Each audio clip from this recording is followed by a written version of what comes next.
Polar Bear Challenge. 9455. 19.4.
This is all the snow stuck on the Ural after riding around on the lake.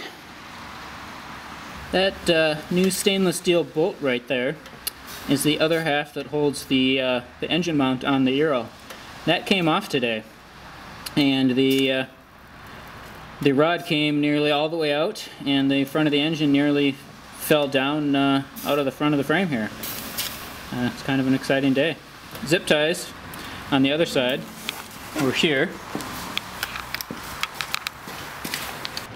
This is the side that I connected some zip ties to. It was sticking out nearly 8 inches on this side. 9497. 21.7.